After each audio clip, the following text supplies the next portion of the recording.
Hi hello అందరికీ నమస్కారం. Welcome to Madhurimalu. ఇంకా ఎవరైనా మన ఛానల్ని సబ్స్క్రైబ్ చేసుకొని ఉండకపోతే ప్లీజ్ ఇప్పుడే సబ్స్క్రైబ్ చేసుకుంటారు అని కోరుకుంటున్నాను. ఇక లేట్ చేయకుండా మన స్టోరీలోకి వెళ్ళిపోదామా? డెవిలిష్ ఇష్క్ ఎపిసోడ్ 21. ఆ మాటకి ఏం సమాధానం చెప్పాలో కూడా అర్థం కాలేదు సూర్యకి. అవును, మీ నాన్నకి సొంత చెల్లి, కట్టుకున్న భార్య కన్నా పిల్లలు కన్నా డబ్బు మాత్రమే ముఖ్యం అని చెప్పేసి అక్కడి నుంచి వెళ్ళిపోయాడు సూర్య. కావ్య ఏడుస్తూ తన అక్కని హత్తుకొని, మనకి నాన్నొద్దు, నువ్వు నేను అమ్మ బావ అంతే చాలు అంది కావ్య. అలా కాదు, నీకు ఒక అన్నయ్య కూడా ఉన్నాడు అంది అక్షర. ఏం మాట్లాడుతున్నావక్క? అమర్ నాకు తమ్ముడు, నీకు అన్నయ్య అంటూ అమర్ గురించి అన్ని నిజాలు చెప్పింది అక్షర. ఆ మాటలు విన్న కావ్య మరింత షాక్ అయింది. అసలు నాన్న నిన్ను మాత్రమే ఎందుకు కాపాడాలి అనుకుంటున్నాడు? ఇందులో కూడా ఏదో స్కెచ్ ఉంది, అదేంటక్క?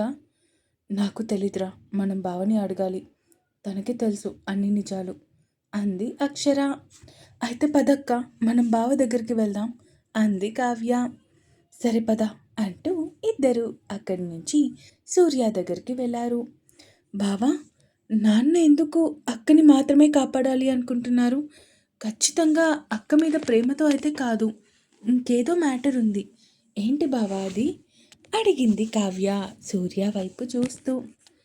ఎందుకంటే ఇప్పుడు మీరు అనుభవిస్తున్న ఆస్తులు, అలాగే మీ నాన్న రన్ చేస్తున్న కంపెనీ, అవన్నీ కూడా మీ అక్క పేరు మీద మాత్రమే ఉన్నాయి. దానికి మీ నాన్న జస్ట్ సెక్యూరిటీ మాత్రమే. అందుకే ఎవడు ఎలా పోయినా నా పెద్ద కూతురు ఉంటే చాలు అని అంటున్నాడు. అంతేకాని అదేమి మీ అక్క మీద ఉన్న ప్రేమ కాదు అన్నాడు సూర్య.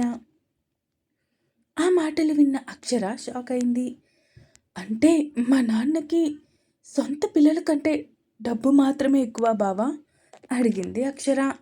అప్పటి నుంచి అదే కదా చెప్తున్నాను, అయినా వెళ్ళండి ఇక్కడి నుంచి అన్నాడు సూర్య.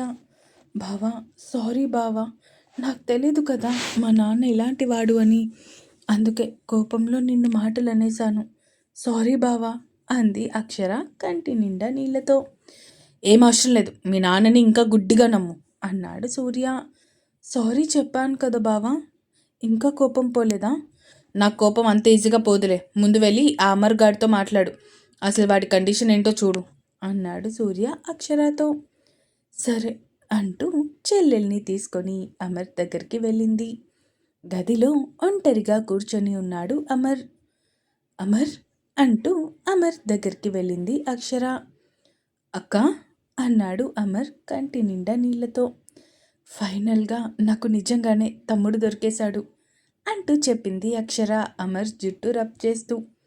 నేను అసలు ఎప్పుడు అనుకోలేదు నాకంటూ ఒక ఫ్యామిలీ ఉంటుంది అని, కానీ ఈరోజు అక్క, చెల్లి, బావ, ఎన్ని రిలేషన్స్ నా కోసం ఉన్నాయంటే నిజంగా అసలు నన్ను నేనే నమ్మలేకపోతున్నాను అక్క అన్నాడు అమర్. చిన్నప్పటి నుంచి నువ్వు చాలా ఒంటరిగా పెరిగావు కదా, ఇక నుంచి ఆ ఒంటరితనం నీ లైఫ్లో ఉండదు అంది అక్షర. అవునన్నయ్య, నీకోసం అక్క, చెల్లి ఉన్నారు కదా, మన ముగ్గురం కలిసి బోలెడు లైఫ్ని ఎంజాయ్ చేయొచ్చు అంది కావ్య. మరి నన్ను వదిలేశారా అంటూ అప్పుడే అక్కడికి వచ్చింది శ్రీనిక. అక్క, ఈ అమ్మాయి ఎవరు?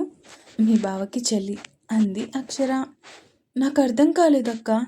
అంటే యాక్చువల్గా శ్రీనిక ఇంకా అమర్ ఇద్దరు బావ కంపెనీలో జాబ్ కోసం వచ్చారు. అనుకోకుండా బావ వీళ్ళిద్దరిని తన టీంలో చేర్చుకొని ప్రాజెక్ట్ కోసం ఇక్కడికి తీసుకొని వచ్చారు. సో మాకే తెలియకుండా బాగా క్లోజ్ అయిపోయాం. బావ అయితే శ్రీని తన సొంత చెల్లి కంటే ఎక్కువగా చూసుకుంటున్నాడు చెప్పింది అక్షర. ఓ, అయితే బావకి చెల్లి అంటే నాకు వదిన. హాయ్ శ్రీ వదిన, నా పేరు కావ్య.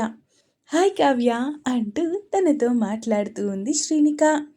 నేను అన్నయ్య దగ్గరికి వెళ్తా వదిన, అన్నయ్య కోపం తగ్గిందా లేదా ఇంకా అలాగే ఉన్నాడా అడిగింది శ్రీనిక అక్షర వైపు చూస్తూ. బావ కోపం కొంచెం తగ్గింది, కానీ ఇంకా కొంచెం ఉంది, పద ఇద్దరం వెళ్దాం అంది అక్షర. ఆగండి, మేం కూడా వస్తాం అంటూ అమర్ చెప్పడంతో ఇక నలుగురు అక్కడి నుంచి సూర్య దగ్గరికి వెళ్ళారు. సూర్య కోపంగా కూర్చొని ఉండటం చూసి మెల్లగా నలుగురు అడుగులో అడుగు వేసుకుంటూ వెళ్ళారు. ఎందుకొచ్చారు ఇక్కడికి అరిచాడు సూర్య గట్టిగా. అంతే దెబ్బకి శ్రీనిక, కావ్య, అమర్ ఒక్కసారిగా అక్కడి నుంచి బయటికి పరుగు తీశారు. అక్షర మాత్రం భయంగా కళ్ళు మూసుకొని అక్కడే నిలబడి ఉండిపోయింది. సూర్య అక్షర వైపు చూస్తూ, ఏమైంది మేడం, ఎందుకొచ్చారు అడిగాడు చేతులు కట్టుకొని తన ఎదురుగా నిలబడి. అది బావా, మేము నలుగురం అంటున్న తన మాటలని మధ్యలోనే ఆపేస్తూ, ఏంటే పట్టపగలే మందు తాగావా అడిగాడు సూర్య వెటకారంగా. ఏంటి బావా మాటలు, అయినా నేను ఆల్కహాల్ ఎందుకు తాగుతాను అంటే, ఇక్కడ నువ్వు ఒక్కదానివే ఉన్నావు కదా, నలుగురు అంటుంటే మందు తాగడం వల్ల నష నెత్తికెక్కి ఇష్టం వచ్చినట్టు మాట్లాడుతున్నావేమో అనుకున్నా అన్నాడు సూర్య. అక్షర కోపంగా సూర్య వైపు చూస్తూ వెనక్కి తిరిగి వెళ్ళి డోర్ లాక్ చేసి వచ్చి సూర్యాని గట్టిగా హక్ చేసుకుంది. ఏంట్రా ఊరుకుంటుంటే బాగా ఓవర్ చేస్తున్నా, అయినా నాకు మాత్రం ఏం తెలుసు మా నాన్న అలాంటి నీచుడు అని. అయినా బావా, నాకొకటి అర్థం కాక అడుగుతున్నా, నాన్న ఎందుకు నన్ను సేవ్ చేయాలి అనుకుంటున్నాడు? నేను చెల్లి ఇద్దరం ఆయన పిల్లలమే కదా అడిగింది అక్షర. ఆల్రెడీ చెప్పాను కదా, ఆస్తులు కంపెనీ అన్నీ నీ పేరు మీదే ఉన్నాయని, అందుకే అన్నాడు సూర్య. కానీ అవన్నీ నా పేరు మీద ఎందుకు రాశారు మళ్ళీ డౌట్గా అడిగింది. ఎందుకంటే ఇప్పుడు మీ బాబు రన్ చేస్తున్న కంపెనీ ఒకప్పుడు మీ బాబు మా నాన్న కలిపి స్టార్ట్ చేసిన కంపెనీ. ఆ కంపెనీ మొత్తం నీ పేరు మీద అలాగే నా పేరు మీద 50-50% ఉంది, అర్థమైందా? అండ్ ఆస్తి మొత్తం నీ పేరు మీద రాశారు చెప్పాడు సూర్య. అందుకేనా మా నాన్న మమ్మల్ని చంపడానికి ట్రై చేశాడు? అందుకే అన్నాడు సూర్య. ఆ దేవుడి దయ వల్ల నువ్వు బ్రతికావు అంటూ ఏడుస్తూ చెప్పింది అక్షర. సర్లే ఇంకా ఏడు పాపు చిన్న పిల్లల అన్నాడు సూర్య అక్షర ముక్కు పట్టి లాగుతూ. బావా, మనం తొందరగా పెళ్లి చేసుకుందాం బావా. చేసుకుందాం, కానీ ముందు నా చెల్లికి ఒక మంచి అబ్బాయిని చూసి పెళ్లి చేయాలి, అప్పుడు నేను చేసుకుంటా. అదేంటి మంచి అబ్బాయిని చూసి అంటున్నా, నా తమ్ముడు ఉన్నాడు కదా. ఏంటే నీ తమ్ముడా? నెవర్. ఏంటి నా తమ్ముడు కంటే మంచి మొగుడు నీ చెల్లికి దొరుకుతాడా? నేను ఒప్పుకోను అంది అక్షర మొండిగా. పోవే, నువ్వు ఒప్పుకుంటే ఎవడికి కావాలి, ఒప్పుకోకపోతే ఎవడికి కావాలి? నా చెల్లికి నేను ఒక మంచి అబ్బాయిని చూసి పెళ్లి చేస్తా, నువ్వు నీ తమ్ముడు ఎలా ఆపుతారో నేను కూడా చూస్తా అన్నాడు సూర్య కావాలనే అక్షరాన్ని ఏడిపిస్తూ. మేం కూడా చూస్తాం అంది అక్షర ముక్కు పుటాలు ఎగరేస్తూ. నవ్వుకుంటూ అక్షర పెదాలను అందుకున్నాడు సూర్య. అక్షర కూడా సూర్య ఇస్తున్న ముద్దుకి ముందు షాక్ అయినా తర్వాత ఆ ముద్దుకి తన పూర్తి సహకారాన్ని అందిస్తూ తను కూడా ఆ ముద్దుకి చెతకట్టింది. బాబోయ్, అన్నయ్య చాలా కోపంగా ఉన్నాడు, అనవసరంగా వదిన బుక్ అయిపోయింది అంది శ్రీనిక డల్గా. ఏం కాదులే, అయినా బావని ఎలాగో ఒకలా అక్క కూల్ చేసేస్తుందిలే అంది కావ్య. కానీ కావ్య, ఇందాక కూడా అన్నయ్య చాలా కోపంగా ఉన్నాడు, అందుకే నాకు కొంచెం భయంగా ఉంది. సర్లే, అక్క బయటకు వచ్చేస్తే మనం అడిగి తెలుసుకుందాం. అవును, నేను నిన్నేమని పిలవాలి? శ్రీ అని పిలు. కానీ నువ్వు నాకంటే పెద్ద కదా అంది కావ్య. అయితే వదిన అని పిలువురా అన్నాడు అమర్ నవ్వుతూ.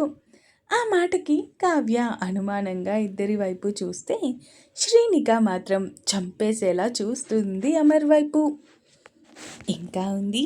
ఈ ఎపిసోడ్ ఎలా అనిపిస్తుందో కామెంట్స్ రూపంలో తెలియజేస్తారు అని కోరుకుంటున్నాను. అలాగే సబ్స్క్రైబ్ చేసుకోవడం మాత్రం మర్చిపోకండి. ఉంటాను. Bye bye.